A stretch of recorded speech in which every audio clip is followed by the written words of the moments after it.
The story opens in the dim, musty hall of an old, decrepit auction house, a place that reeks of dust, desperation, and greed.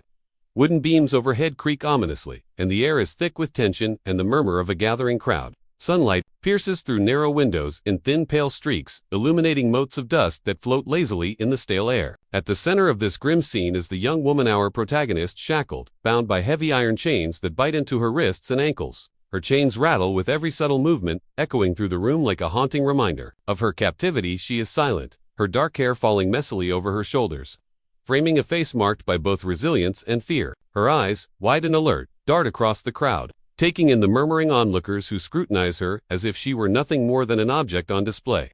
There is a quiet dignity about her, though a spark of defiance that refuses to be extinguished. Despite her chains and the oppressive atmosphere, she stands tall, refusing to bow her head completely. The auctioneer, a thin man with a sharp nose and a voice like sandpaper, steps forward to begin the proceedings. His eyes glint with the excitement of commerce and the cruel thrill of control. "Ladies and gentlemen," he begins, gesturing toward the chained figure. "Today, we have a rare opportunity. This young woman is available for bidding. Highest offer secures her freedom, or rather, her transfer." His words hang in the air, a stark reminder of the inhumanity of the situation.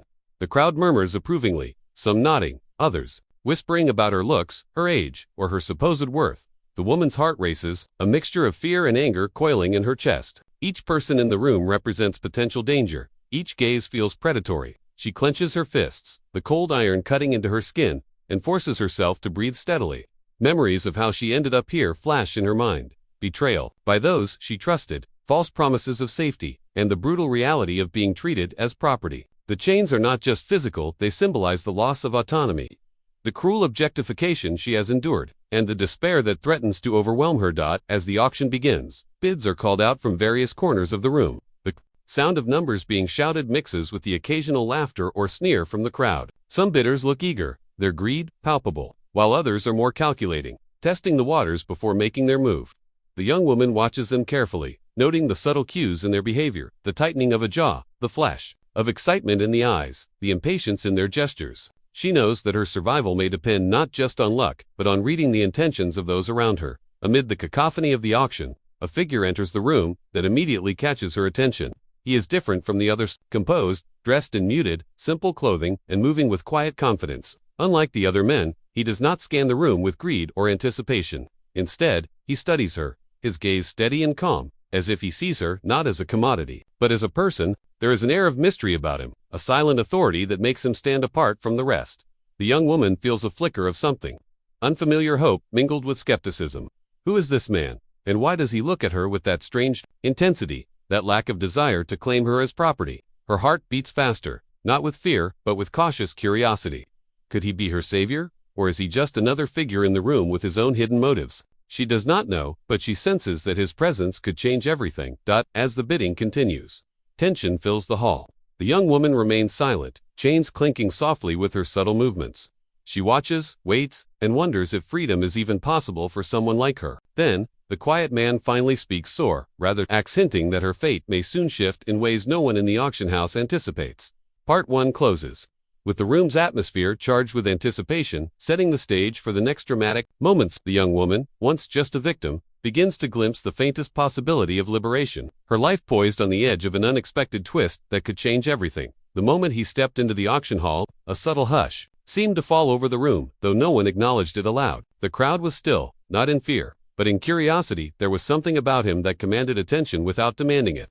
He moved slowly, deliberately, his long coat brushing lightly against the dusty floor, eyes scanning the room with calm precision. Unlike the other bidders, whose excitement and greed made them twitch and chatter, he seemed entirely unaffected by the frenzy surrounding him. The young woman noticed him immediately. She had been trained by necessity to read people, to gauge threats, and to protect herself with caution. Something about him was different. His gaze didn't linger with appraisal or desire. It didn't measure her worth in coins or property. Instead, it was steady, piercing, yet strangely gentle, as though he were trying to understand her, to see her humanity through the harsh chains that bound her. Her heart skipped a beat, half with hope, half with suspicion. She had been deceived before, tricked by smiles and promises. Could he be any different? He paused a few feet away from the auctioneer, silent. He didn't shout bids, didn't gesture, and didn't show any outward emotion. He simply observed. His calm presence created a strange tension, like a still lake. beneath which powerful currents flowed. Other bidders noticed him too. Whispers began to circulate. Who is that man? Why is he here? Some frowned, perceiving him as a threat to their own ambitions, while others shrugged, dismissing him as an oddity. Yet even without speaking, he had already shifted the energy in the room. The young woman watched him closely, her eyes narrowing. Slightly, she had long ago learned that appearances could deceive. Even the kindest eyes could hide cruelty, and the calmest demeanor could mask dangerous intentions. Yet something in the way he carried himself, the careful attention he paid to her, without a hint of ownership, sparked a small ember of trust. It was faint and fragile, but it was enough to make her heart lift slightly from the weight of despair. The auctioneer, oblivious to the subtle dynamics, continued his work. He called out bids, raising his voice over the murmurs of the crowd. Others competed, shouting numbers, jostling for position, trying to assert dominance over the room. Yet the quiet man remained still, his hands clasped lightly in front of him, his expression unreadable. There was patience in his demeanor, a sense that he could wait as long as necessary for the right moment. Unlike the others, he seemed unconcerned. With immediate gain, gradually, the woman began to notice other details about him. He had a sharpness to his eyes, a depth that suggested experience beyond ordinary life. His posture was relaxed but alert, as if he were ready for anything yet. Unshaken by danger, there was an aura of control, not over her, but over the situation, a subtle authority that seemed to ripple through the room without a single word being spoken. She tried to imagine his intentions. Perhaps he was wealthy, seeking a prize, like the others. Perhaps he was curious or reckless. But then she noticed something unusual. When his gaze met hers, it wasn't the gaze of a man appraising an object. It was quiet, deliberate, almost protective. He didn't see chains. He didn't see a commodity. He saw her eyes, her posture, the silent strength she had cultivated in the face of relentless cruelty. For the first time since her arrival, a flicker of hope stirred in her chest. She allowed herself to wonder if someone could really want to help her without claiming ownership, without seeing her as a tool or a possession. She dared to hope that this quiet man might be different, that he could be her salvation. Her chains felt heavier now with anticipation, but also slightly less oppressive, as though his mere presence offered a small promise of freedom yet to come. Meanwhile, the quiet man continued to watch, assessing the room, the auctioneer, the bidders, and, above all, her. He made no move to interfere yet, no sudden gestures that might alarm the crowd, but it was clear that he had chosen his focus, and that focus was on the young woman, the one chained figure in the center of the room, whose life hung precariously in the balance. As the bidding continued, the tension in the room grew. The young woman and the quiet man shared a silent acknowledgement, a wordless understanding that something significant was about to happen. He had arrived not to play the game of greed, but to change it entirely. And for her, that quiet, mysterious man represented a chance. She had almost stopped believing in the chance at freedom, at agency, and perhaps even at a life beyond chains. The auctioneer's voice grew louder, cutting through the murmur of the crowd like a whip cracking in the stale air. "Do I hear 50,000? He shouted, slamming his gavel down for emphasis. Several of the onlookers raised their paddles, their eyes glittering with greed and anticipation. The young woman's heart sank with each new bid. Each number felt like another layer of chains, another reminder of how little control she had over her own fate. She swallowed hard, forcing herself not to show panic. Fear and despair had been constant companions for far too long. Then, in the middle of the chaos, the quiet man finally moved. He raised a hand, subtly signaling his bid. Without a word, the auctioneer blinked in surprise, momentarily thrown off by the understated gesture amid the clamoring of loud, competitive bidders. 70,000, the auctioneer called out, his voice tinged with disbelief. Some bidders scoffed. Others hesitated, unsure if the silent figure had understood the stakes. The young woman felt her pulse quicken, not with fear this time, but with the faintest glimmer of hope. Could this quiet, mysterious man truly be here for her, rather than for profit or spectacle? The bidding escalated rapidly. Others, eager not to be outdone, shouted their offers, each bid higher than the last. Yet the quiet man never raised his voice. He remained calm, deliberate, placing his bids with an almost meditative precision. It was as if he had all the time in the world, and nothing in the room could distract him from his purpose. Every movement of his hand, every slight tilt of his head, carried a quiet authority that unsettled the other bidders. They began to realize that his intention was not casual, nor was it easily challenged. The young woman's eyes followed him, trying to gauge his intentions. He was unlike anyone she had encountered. There was no glint of greed, no flicker of amusement at her predicament, no indication that he saw her as a prize. Instead, there was something almost reverent in the way he looked at her, as though he understood the weight of the chains she bore, both physical and emotional. Her stomach nodded with a mixture of disbelief and cautious hope. Could someone truly want to free her without claiming ownership? As the final bids were called, the quiet man made his decisive move. With a single gesture, He outbid everyone in the room, a calm certainty in his action that silenced the crowd. The auctioneer's voice faltered for a moment, then continued. In stunned acknowledgement, 120,000 sold. The gavel came down, echoing loudly in the hall. The young woman felt her chest tighten, a mixture of relief, fear, and confusion swirling within her. She had been bought, but not by a man who seemed like the others, predatory and greedy, but by this quiet stranger whose eyes held neither mockery nor ownership.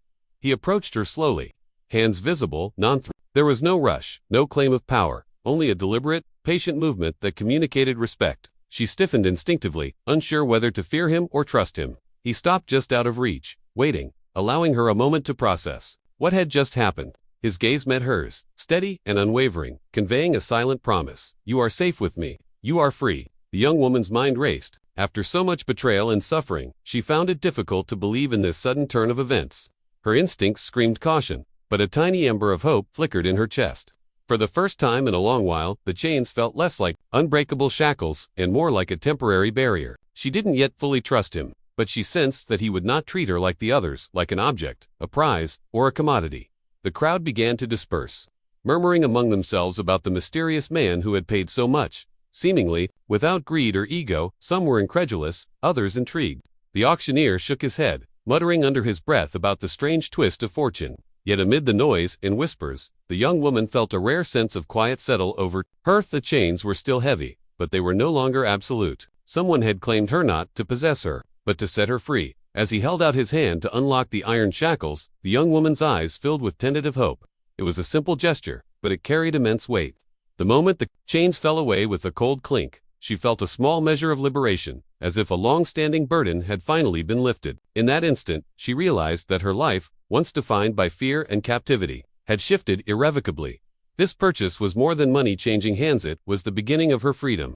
The first step toward a life she had almost stopped believing could exist, and the quietman, and unassuming, had become the catalyst for her journey into a world beyond chains. The moment the iron shackles fell from her wrists and ankles, the young woman felt a rush of freedom she had not experienced in years. But her relief was short-lived. The auction hall, though beginning to empty, still held danger. Whispers of discontent rippled through the crowd. Some bidders were furious, convinced that their claim had been unfairly outbid. Others were curious, intrigued by the quiet man who had paid so much, yet seemed indifferent to greed. Among them, there were those who would not let the opportunity slip away, people who were used to taking what they wanted by force if necessary. The quiet man, sensing the tension in the room, remained calm. He had anticipated the potential for trouble, and his eyes scanned the exits and the crowd, calculating the fastest, safest route out. Though his demeanor remained composed, there was a subtle readiness in his posture and alertness, born of experience and perhaps a life spent navigating danger. He extended a hand to her, steady and reassuring, and she hesitated only briefly before taking it. Almost immediately, a group of rough-looking men who had been bidding on her stepped forward, their expressions dark and menacing. "You can't just buy her," one of them growled. Another brandished a knife, trying to intimidate both the woman and her rescuer. Fear surged through her, but this time it was tempered by something new, a sense that she might not be entirely powerless. The quiet man's presence exuded control, a silent command that unnerved the aggressors. Without a word, he moved with precise efficiency. The way he handled the men was methodical, almost surgical. He didn't strike recklessly. Every move was calculated to neutralize the threat without unnecessary harm. A swift push here, a grab there, and within moments, the would-be attackers were disoriented, struggling to recover from his precise and deliberate actions. The woman watched in awe and disbelief. She had seen people with power before, but none like him, someone who used strength not for domination, but for protection. But once the immediate threat was neutralized, he guided her toward the nearest exit. The outside world was harsh and chaotic, streets alive with noise, dust, and movement. Yet, to the young woman, it felt like a breath of fresh air, a stark contrast to the oppressive, suffocating auction hall. She glanced at him, gratitude mixed, with lingering uncertainty in her eyes. Why are you helping me?" she asked quietly, her voice trembling slightly. The quiet man did not answer immediately. Instead, he kept moving, keeping her close and alert to any potential danger. Finally, after they had put some distance between themselves and the auction, he spoke, his voice calm, steady, and devoid of theatrics. "Because you shouldn't have been there," he said simply. There was no flourish, no dramatic confession, just a statement of fact. The woman found it disarming in its simplicity. There was no hint of judgment, no expectation, just recognition of her right to freedom. As they walked, she began to notice subtle things about him, the way his eyes scanned the surroundings constantly, the slight tension in his shoulders that suggested readiness for any threat, and the quiet intensity that seemed to radiate from him. She realized that his quietness was not shyness, it was focus, it was strategy, and it was protection. The more she observed, the more she felt a fragile trust forming and understanding that her life might finally be in capable hands. Their escape was not without challenges. They had to navigate crowded streets, avoid prying eyes, and find a safe place where she could rest without fear of being followed. Every step was a careful negotiation between speed and caution. The young woman, though inexperienced in such matters, began to adapt, following his lead, learning from his movements and decisions. In small ways, their partnership started to form a silent communication born of necessity, intuition, and a shared goal, survival. By the time they reached a secluded alley that offered temporary refuge, the young woman felt a mix of exhaustion, relief, and cautious optimism. The chains were gone, but the threat of recapture lingered like a shadow, yet she no longer felt entirely helpless. With the quiet man at her side, she realized that freedom was possible. Not just as a concept, but as something tangible she could hold on to, step by step. As they paused to catch their breath, she looked at him, truly looked at him for the first time. There was strength, skill, and something deeper she couldn't yet name, a quiet determination that promised she might finally be safe. For the first time in years, she felt the stirrings of hope, fragile but persistent, that her life could change forever. After their tense escape from the auction hall, the quiet man led the young woman through winding back streets and shadowed alleys, far from the prying eyes of the city. Each step was deliberate, calculated to avoid potential pursuers. Despite the chaos of the streets behind them, there was a strange serenity in the way he moved, methodical, calm, and unwavering. The young woman followed cautiously, still unsure of who he was or why he had gone to such lengths to protect her, yet trusting him more with each passing step. The city gradually faded behind them, replaced by quieter, dimly lit lanes and eventually open country roads.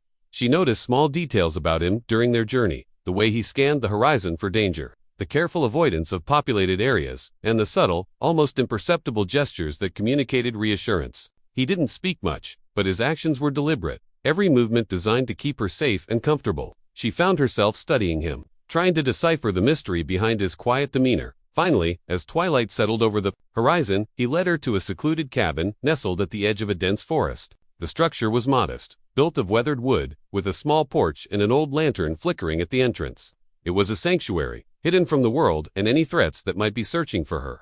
The young woman's chest tightened. With relief, for the first time in months or perhaps years, she felt a sense of safety, even if only temporary.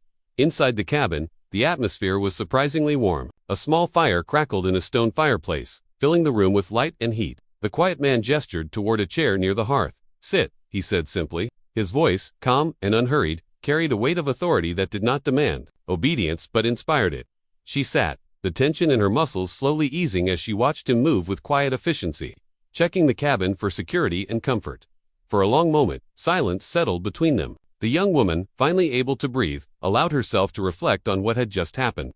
She had been bought at an auction, a horrifying, dehumanizing experience, but now, with the chains gone and this mysterious man at her side, she felt an unfamiliar sense of possibility. She realized how completely her life had been controlled until this moment, and how rare it was to encounter someone who seemed to understand the value of true freedom. Eventually, she spoke, her voice tentative. "Why did you help me? You didn't have to. You could have just walked away." Her words hung in the air, fragile and curious. The quiet man paused, looking at her with an intensity that made her feel seen, not as a possession, but as a person. After a moment, he replied, his tone measured, "Because no one should have to endure what you did. And because freedom, it is not something that belongs to the few, it belongs to everyone." His words resonated deeply within her. For so long, she had been treated as an object, something to be owned, sold, and discarded. Hearing him speak of freedom as a right, not a commodity, was both empowering and terrifying. It forced her to confront the possibility that life could exist beyond chains and fear. The quiet man's presence, his calm strength, and his unwavering protection began to instill a fragile sense of trust within her. As night fell, they settled into the cabin. He provided her with simple food and water, gestures that felt monumental after the days of deprivation and fear she had endured. They sat near the fire in companionable silence, the crackling flames a comforting background to the unspoken understanding growing between them. Each small act, the warmth of the fire, the safety of the room, the quiet man's careful attention, became a reminder that she was no longer alone, and that the world might hold more than suffering. Over the following hours, they began to share glimpses of their pasts.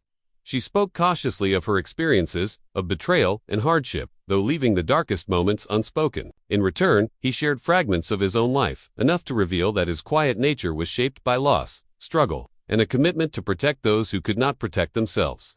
Through these exchanges, a bond began to form, not born of words, but of shared understanding, mutual respect, and the recognition that they had both endured trials that few could comprehend. By the time the fire dwindled to glowing embers, the young woman felt a tentative sense of hope. The chains were gone, the immediate danger had passed, and for the first time in a long while, she sensed the possibility of a future one in which she could make choices, experience safety, and perhaps, one day, trust again. The quiet man, stoic and enigmatic, had become her guide through the unknown, her protector in a world that had long shown her only cruelty. And though neither of them spoke of it explicitly, both understood that this journey to safety was only the beginning of something far larger, journey toward healing, freedom, and an unexpected connection that neither had anticipated. After the initial relief of escaping the auction and reaching the cabin, a quieter, more intimate phase of their journey began. The immediate dangers had subsided, leaving space for reflection, dialogue, and the delicate process of trust building. The young woman, though grateful, remained wary. Years of betrayal and dehumanization had taught her that kindness could be a trap. Yet, the quiet man's calm presence and patient actions created a safe space for her to slowly lower the walls she had built around her heart. At first, their communication was minimal, filled with long silences punctuated by simple gestures. He would pass her a blanket, prepare food, or check the perimeter of the cabin without expecting thanks. She noticed these small acts, subtle yet profound, and they began to chip away at her lingering fear. Slowly, the quiet man allowed his own vulnerabilities to emerge, not in grand confessions, but in small, telling ways. A fleeting shadow in his eyes when he stared into the fire, a rare sigh, a momentary hesitation before speaking.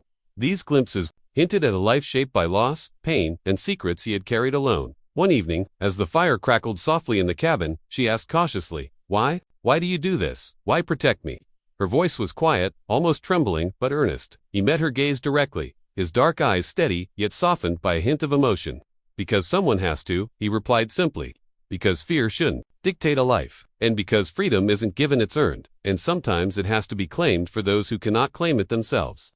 His words were unembellished, yet they carried an almost spiritual weight, and the young woman felt the truth in them. Encouraged by his honesty, she began to share fragments of her own story. She spoke of the betrayal that led her to the auction, of false promises, and of the years spent bound by chains, both literal and metaphorical.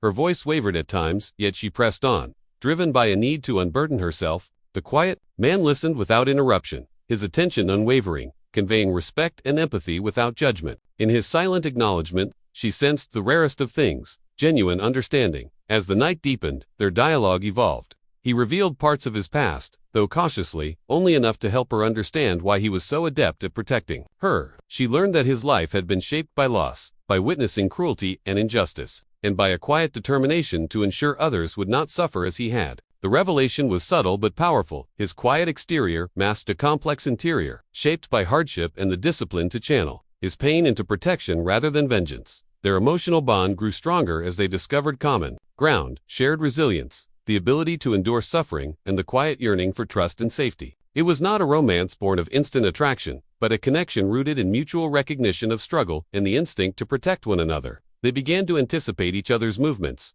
to communicate through small gestures and glances, forging an unspoken understanding that was more profound than words could convey. The young woman's perception of the quiet man shifted. No longer was he a mysterious stranger or simply her rescuer. He became a confidant, a steady presence she could lean on in moments of uncertainty. The quiet man, in turn, seemed to soften in her presence, revealing glimpses of the humanity he had long shielded behind stoicism. Their bond, forged in vulnerability, became a source of strength, both emotional and practical. As they prepared for the challenges still ahead, by the end of the night, both felt an unspoken reassurance. Though the world beyond the cabin remained unpredictable and dangerous, inside these walls, they had found a fragile sanctuary, a place where trust could grow, where wounds could begin to heal, and where the seeds of a deep connection were being sown. In these quiet moments, they understood that the journey ahead would not only test their courage but also demand emotional openness, resilience, and the willingness to rely on one another in ways neither had experienced before. The fire burned low, casting dancing shadows on the walls, and in that warmth, a silent promise lingered,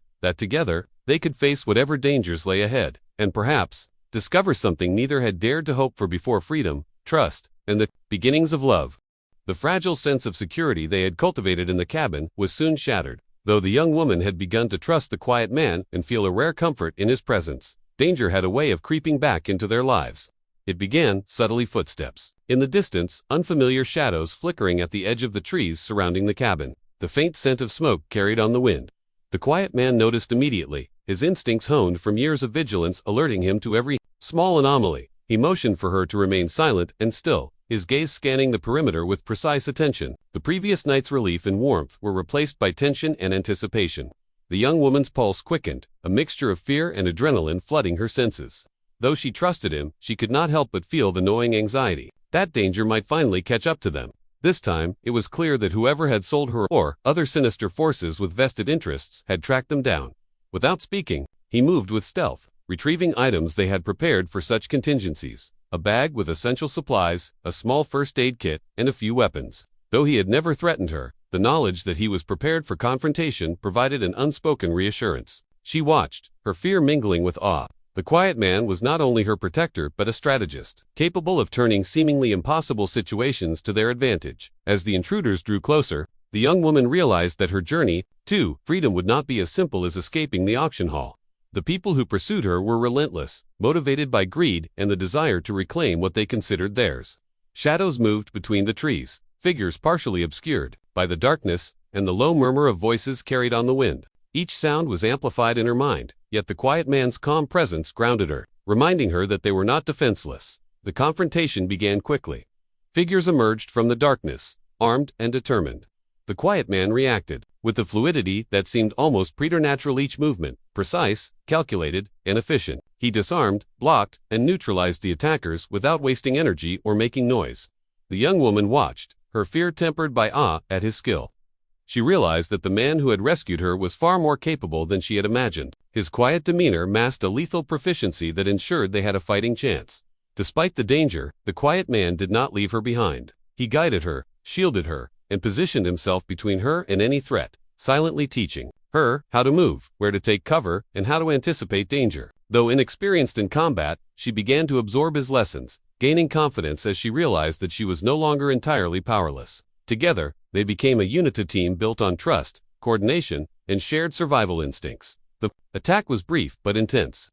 Shadows clashed, harsh whispers of threat filled the night air, and the young woman felt the adrenaline surge through her veins. But with careful planning, quick reflexes, and an almost uncanny foresight, the quiet man led them to safety. By the time the final figure retreated into the darkness, the cabin stood silent once more, and the weight of relief settled over them like a heavy cloak. In the aftermath, the young woman's perception of him deepened. She had always admired his calmness, his skill, and his patience. But witnessing him protect her under direct threat solidified her trust and respect. He was not just a rescuer or a mysterious benefactor, he was a steadfast guardian. Someone who had chosen to fight for her life when few others would have even dared intervene. As they caught their breath, he finally spoke, his voice calm but carrying a weight of quiet warning. "This is far from over. They will not stop easily, but we will be ready." She nodded, understanding that freedom was not simply about escaping chains, it was about facing danger, anticipating threats, and standing together against forces determined to strip her of her newfound autonomy. That night, as they regrouped and prepared for the uncertain days ahead, the young woman realized something crucial. The quiet man was more than her protector. He had become her anchor in a world of chaos, the one constant in a life previously defined by fear and betrayal. Together, they were no longer victims, they were a formidable pair, united not just by circumstance, but by trust, resilience, and a growing, unspoken bond. The shadows may have returned, but for the first time, she felt capable of facing them. The quiet man's presence was proof that freedom, though fragile, could be defended, and that even in the darkest nights, hope could be found in solidarity and courage. The night air was thick with tension as the young woman and the quiet man moved cautiously toward the clearing where they had anticipated the final confrontation. Their pursuers had tracked them relentlessly, and it had become clear that escaping quietly was no longer an option. The quiet man had prepared meticulously, mapping the terrain and finding advantageous positions among the shadows. Every step, every movement, was deliberate. He had taught her to trust instincts, to anticipate danger, and to act decisively under pressure. As the first figures emerged from the darkness, the young woman's heart pounded, not solely from fear, but from a mixture of adrenaline and resolve. She had faced terror before, but never had she felt such a strange, empowering combination of fear and confidence. Standing beside the quiet man, she realized she was no longer entirely defenseless. She was learning, adapting, and becoming part of a force that could protect itself. The pursuers rough, Greedy men who had once sought to claim her as property charged with aggression, their intentions clear. The quiet man reacted instantly, moving with fluid precision. He intercepted the first attacker with a deft maneuver that incapacitated him before he could strike, then pivoted to shield her from another. The young woman observed closely, her fear slowly transforming into focus. She began to mirror his movements, dodging, ducking, and following his silent guidance. Together, they became a synchronized unit, their actions seamless, as if connected by an unspoken understanding. One attacker lunged unexpectedly from behind a tree.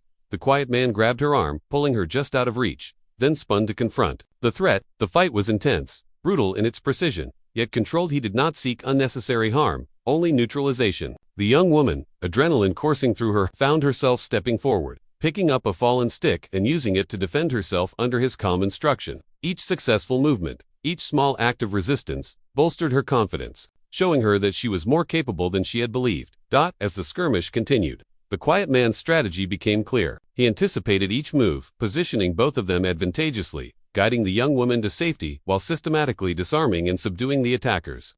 His calm in the chaos was infectious.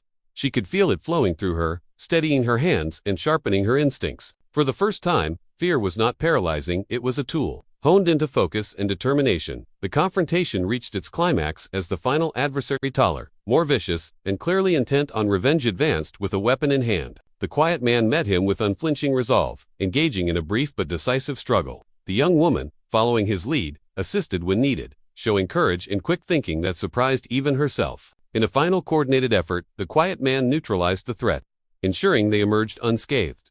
Breathing heavily, they stood among the subdued attackers, the quiet man's gaze scanning the scene to confirm that danger had truly passed. The young woman felt a mixture of relief and awe. She had witnessed not only his skill but also his unwavering commitment to protect her. He had risked himself without hesitation, demonstrating that his dedication went far beyond mere obligation. In that moment, she understood the depth of his character. Strategic and profoundly moral. As the adrenaline subsided, they retreated to a safe distance, watching the subdued men flee or remain immobilized. The quiet man finally turned to her, his expression softening slightly. "They will not return," he said. "For now, at least, you are safe."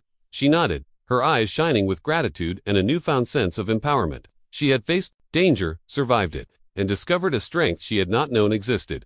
In the aftermath of the confrontation, their bond deepened immeasurably. It was no longer just trust, there was mutual respect, recognition of each other's resilience, and a silent acknowledgement that they could face any challenge together. The young woman realized that freedom was more than escaping chains. It was about standing firm, asserting herself, and reclaiming agency in a world that had long denied her choice. That night, as they settled into a hidden refuge, the young woman reflected on everything that had transpired. She had been bought, freed, and guided into safety, but more importantly, she had grown stronger, more aware of her own capabilities. The quiet man, once a mysterious stranger, had become a steadfast companion, a protector, mentor, and anchor in her turbulent life. Together, they had overcome the immediate threat, and in doing so, had forged a bond that promised resilience, safety, and the possibility of something deeper. The confrontation was not just a battle. It was a turning point. It solidified her trust, tested her courage, and proved that she was no longer a passive victim. The dawn brought with it a quiet calm, a stark contrast to the chaos and danger of the previous night. The young woman and the quiet man had survived the confrontation, and for the first time in weeks or perhaps years, she felt the weight of her chains lifted not only physically, but emotionally. Yet freedom was still fragile. She understood that escaping the auction hall and surviving the night's attack were only steps toward a more lasting liberation.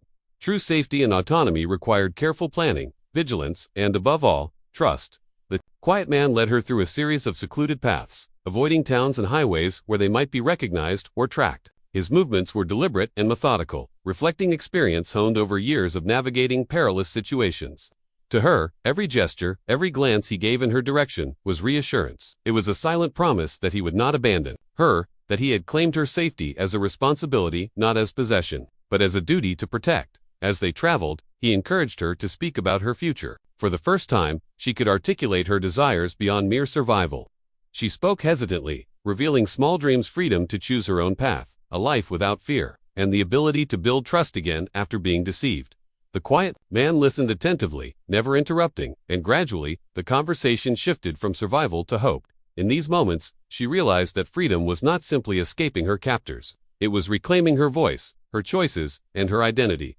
Eventually, they reached a safe house, a modest but secure home in a remote location, chosen for its isolation and discretion. The young woman stepped inside, taking in the simplicity of the space. There were no luxurious furnishings or extravagance, only functionality and safety. A small fire burned in the hearth, the warmth reflecting the careful thought the quiet man had put into ensuring her comfort. She felt a profound sense of relief. The shackles were gone, the immediate threat had passed. And for the first time, she could imagine a future unbound by fear.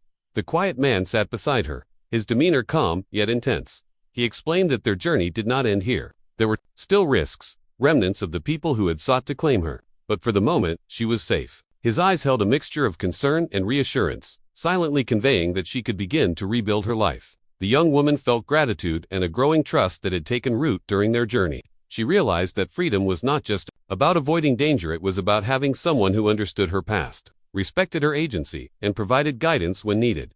Over the following days, they worked together to fortify the safe house, plan contingencies, and lay the groundwork for her life beyond captivity. The young woman began to feel a sense of agency she had not experienced before. Simple decisions, what to eat, where to move, how to organize the space, were no longer dictated by fear or oppression. Each choice, each action, was a step toward reclaiming herself, and with every passing moment, her bond with the quiet man deepened. It was a partnership forged in adversity, trust, and mutual respect, built on the foundation of survival and understanding.